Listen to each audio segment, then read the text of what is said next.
अन्यस्यो नमस्ते। आज हामी कोरियन भाषाको पहिलो क्लासमा छौँ। कोरियन भाषाको पहिलो क्लासमा हामीले कोरियन लेटरहरू सिक्छौँ, कोरियन अल्फाबेटहरू सिक्छौँ। जुनसुकै भाषा सिक्नको लागि सबैभन्दा पहिला हामीले त्यस भाषाका वर्णहरू सिक्नुपर्ने हुन्छ र हामी सुरु गरिहाल्छौँ है त, ढिलो नगरी। कोरियन भाषामा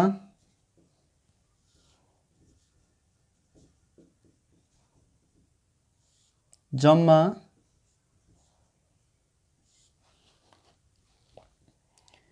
40 वटा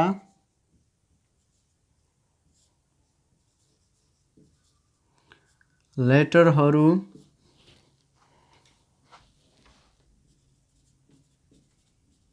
हुन्छन्। यसमा हेर्नुहोस्, कोरियन भाषामा जम्मा कतिवटा हुन्छन्? 40 वटा लेटरहरू हुन्छन्। यी लेटरहरूलाई हामीले भोवेल र कन्सोनेन्टमा डिभाइड गरेर पढ्नुपर्ने हुन्छ। हेर्नुहोस् है त, कन्सोनेन्ट लेटरहरू, कन्सोनेन्ट। यी कन्सोनेन्टहरू दुई प्रकारका हुन्छन्।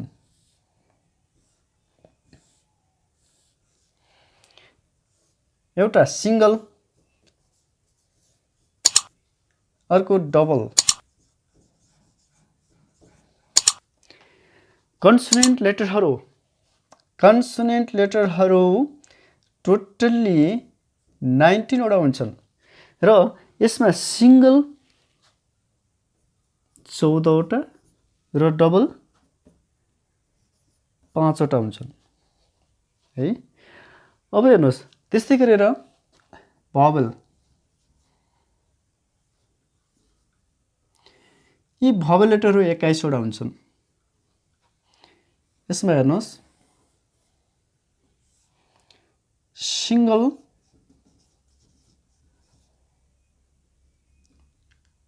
10 वटा र मिक्स 11 वटा, टोटल्ली 21 वटा हुन्छन्। हेर्नुहोस् त, कन्सोनेन्ट लेटरहरू दुई प्रकारका र भोवेल लेटरहरू दुई प्रकारका। ओके,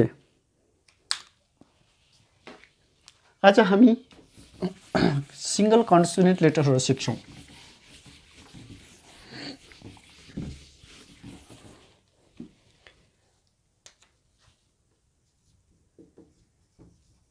सिंगल कन्सोनेन्ट,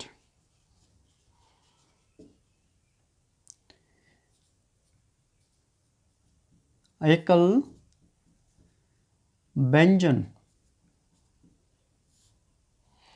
यी लेटरहरू जम्मा 14 वटा हुन्छन्। हेर्नुहोस्, सिंगल कन्सोनेन्ट लेटर हेर्नुहोस् है त। अब हेर्नुहोस्, ठ्याक्कै 7 जस्तो लेख्नुहोस् है। 7 जस्तो लेख्नुभयो भने यसलाई ग भनिन्छ। कुनै ठाउँमा यही लेटरलाई क पनि भनिन्छ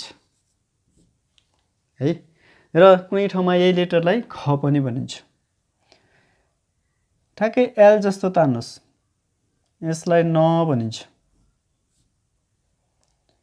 ब्राकेट ओपन गरिदिनुहोस्, ठुलो ब्राकेट ओपन, यसलाई द भनिन्छ। माथिबाट यता जाने, अलिक तल झर्ने, त्यसपछि यता जोडाइदिने, त्यसपछि अलिक तलतिरबाट यता तान्दिने, यसलाई र भनिन्छ। कुनै ठाउँमा यही लेटर ल पनि हुन्छ। सिधा लाइन तान्नुहोस्, अलिक तलतिर गएर यता आउनुहोस्, अलिक परतिर गएर तल आउनुहोस्, त्यसपछि यहाँबाट ढुङ्गाइदिनुहोस्, म भनिन्छ। दुईटा लाइन तान्नुहोस्, ठाडो धर्का, माथितिरबाट तेर्छो, तलतिरबाट तेर्छो, यसलाई ब भनिन्छ।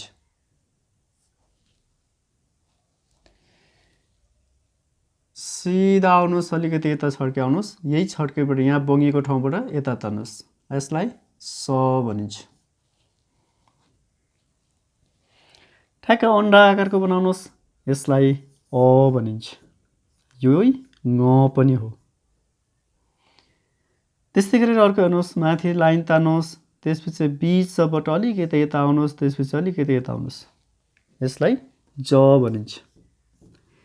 त्यस्तै गरेर हेर्नुहोस्, थोरै लाइन तान्नुहोस्, ड्यास अलिक लामो तान्नुहोस्, फेरि ऐकै ज बनाउनुहोस् यताकै, यसलाई छ भनिन्छ। अर्को हेर्नुहोस्, 7 जस्तो लेख्नुहोस् अनि यहाँबाट यहाँसम्म दिनुहोस्, यसलाई ख भनिन्छ। र यस्तो लाइन तान्नुहोस्, अर्को तान्नुहोस्, यो दुइटैलाई टच गराउने गरी अर्को ल्याएर तलबाट दिनुहोस्, यसलाई थ भनिन्छ। अर्को हेर्नुहोस्, माथि लाइन दिनुहोस्, त्यसपछि दुईटा यसरी लाइन दिनुहोस्, ठाडो धर्का दिनुहोस्, तलबाट तेर्सो लाइन दिनुहोस्, यसलाई फ भनिन्छ। माथि सानो ड्यास दिनुहोस्, माइनस जस्तो बनाइदिनुहोस् अनि गोलो बनाइदिनुहोस्, 0 बनाइदिनुहोस्, यसलाई ह भनिन्छ। जसरी हाम्रो नेपालीमा यो ग लेखेपछि यो ग पुरा भयो, त्यस्तै कोरियनको यो ग लेखेको छौँ, यो पुरा ग होइन, यो आधी लेटर भएको कारणले गर्दाखेरि हामीले यसलाई काट्छौँ यसरी।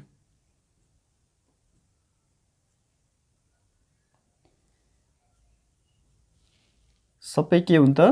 आधी लेटरहरू हुन्। र कोरियन कन्सोनेन्ट लेटरहरू अपूर्ण हुन्छन्।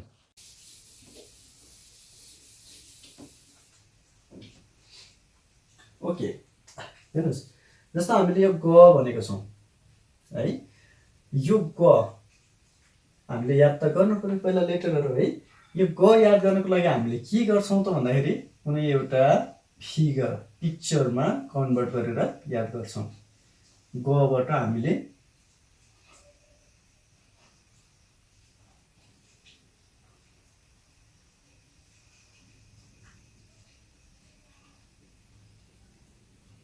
हेर्नुहोस् है, गन, यो ग ठ्याक्कै यो गनको आकारको छ। हेर्नुहोस् त, सम्झिनको लागि मात्रै है, यो सम्झिन सजिलो मात्रै बनाएको।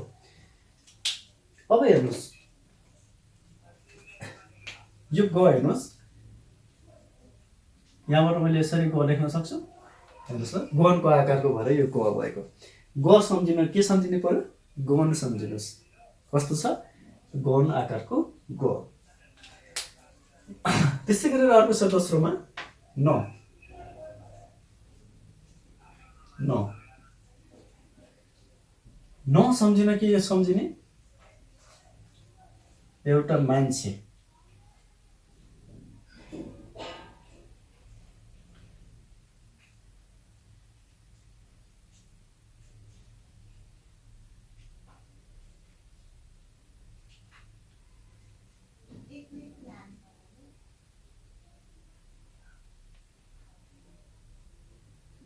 हेर्नुहोस्, अब यो मान्छेको यो नाक हेर्नुहोस् त, यो नाक ठ्याक्क न आकारको छ कि छैन?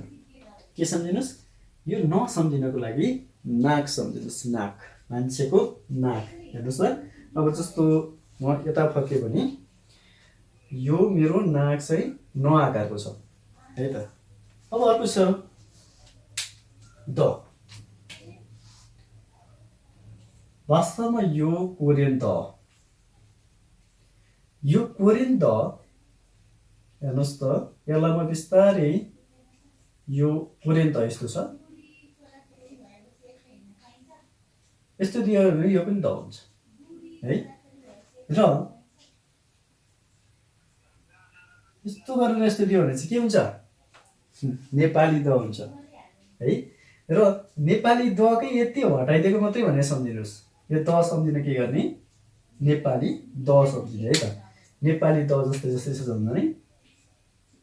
हेर्नुहोस्, यति त हो नि। अर्को छ र। यस्तो जाने, तल आउने, यता जाने अनि यताबाट यता आउने, र। हेर्नुहोस्, यो पनि रकै आकारमा घुमेको छ, नेपाली रकै आकारमा। हेर्नुहोस्, यस्तो छ होइन? यदि यो यस्तो भइदिएदेखि के भन्थ्यौँ हामीले? र, नेपाली र भन्थ्यौँ। यो र जस्तै आकारको छ भनेर सम्झिनुहोस्। यो रको सेप र हाम्रो नेपालीको रको सेप उस्तै छ, सम्झिन सजिलोको लागि। अर्को छ म। मानिलिउँ यो तपाईँको एउटा फोटो म सम्झिनको लागि हेर्नुहोस् है, यो तपाईँको के हो फोटो। अब यो को हो भनेर कसैले सोध्यो भने के भन्ने म। पिक्चर फेरि मलाई खतरा बनाउन आउँछ हेर्नुहोस् है, यो को रहेछ म।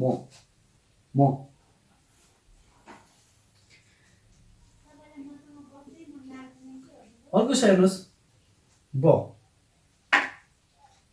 सरी यस्तो लाइन दिने यस्तो लाइन दिने दुईटा बिचमा काट्ने तल। अब हेर्नुहोस् यो ब सम्झिनुको लागि के गर्ने भन्दाखेरि एउटा कप है। अब यसमा चाहिँ यति चाहिँ के छ बरफ जमेर बसेको छ है। यो ब सम्झिनु बरफ सम्झिनुहोस्।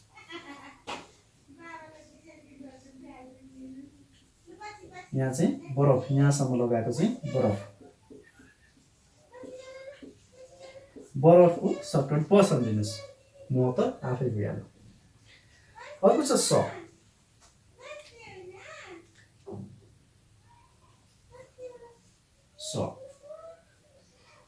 अब मलाई फेरि पिक्चर राम्रोसँग बनाउन आउँदैन है, यसमा चाहिँ कमजोरी छु म।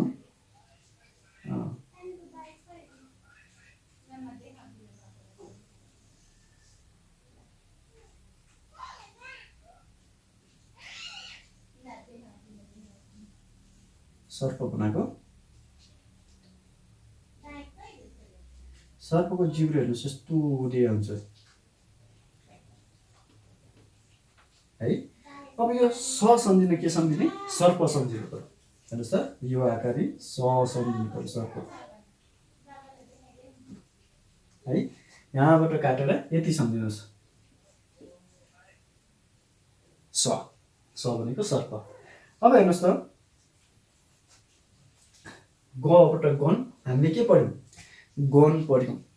गन पछि नाक पढ्यौँ, नाक पछि दर पढ्यौँ, दर र सेम छ है।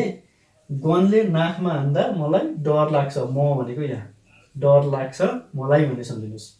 अनि डर लागेपछि त तात्छ, तातेपछि चिसो बरफ चाहियो है।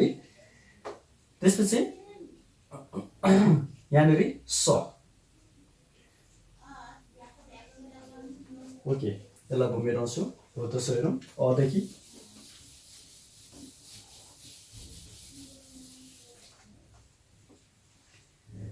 ओके हेर्नुहोस् ठ्याक्कै गोलो बनाउनुहोस्। अबाट के आउँछ भन्दा अन्डा आउँछ। यसको आकार हेर्नुहोस् त ठ्याक्कै अन्डा जस्तो छ नि। हो अन्डा जस्तो आकार भएकोले भनेको भने सम्झिनुहोस् है। अन्डा जस्तो भएकोले भनेको भने सम्झिनुहोस्। त्यसपछि अर्को छ ज, माथि लाइन तानी यता दिने यता दिने। हेर्नुहोस् त यो ज मैले के भनेको छु भने तपाईँले यस्तो लेख्न पनि सक्छौँ भनेको छु है। अब हेर्नुहोस् यो एउटा जमिन सम्झिनुहोस्। जमिनबाट एउटा दुईटा जरा चाहिँ तल गएको रुखको माथि जमिन चाहिँ जमिन माथिको रुख चाहिँ काट्यो, काटेर के गर्यो रोड बनाइयो अरे माने है ज।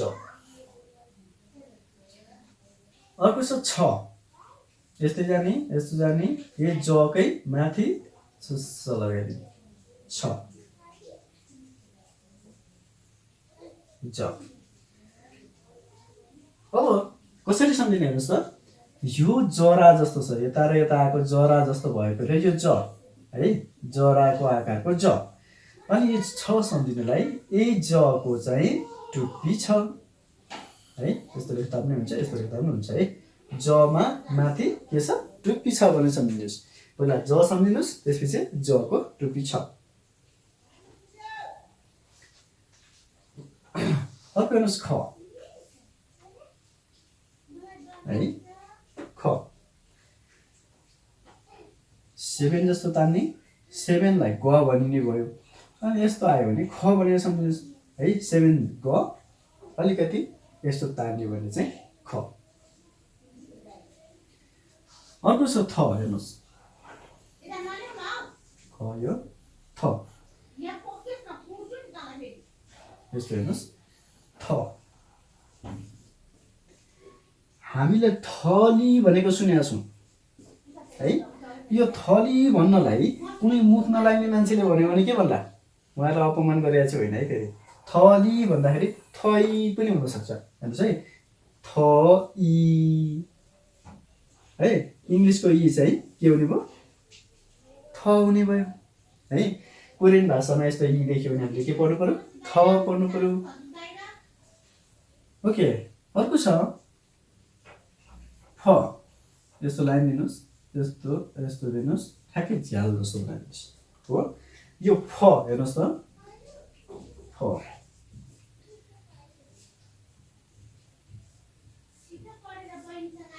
अब यो एउटा मान्छे है, यो मान्छे चाहिँ झ्यालबाट च्याएर बसिरहेको छ। झ्यालबाट च्याउँछ कसले? फटाले। त्यो भएर चाहिँ यो झ्यालबाट फटाले च्याएको भएर फटा फ भनेको भएको। सम्झिनको लागि सजिलो है। ओके, अर्को छ ह। ड्यास माइनस 0 ह। सानो ड्यास माइनस 0 ह सम्झिन। ड्यास माइनस 0 सम्झिनुहोस्। ड्यास माइनस 0 चाहिँ ह। धन्यवाद। आजलाई हामी यति नै गर्छौँ। यसलाई रिपिट गरेर हेर्नु होला।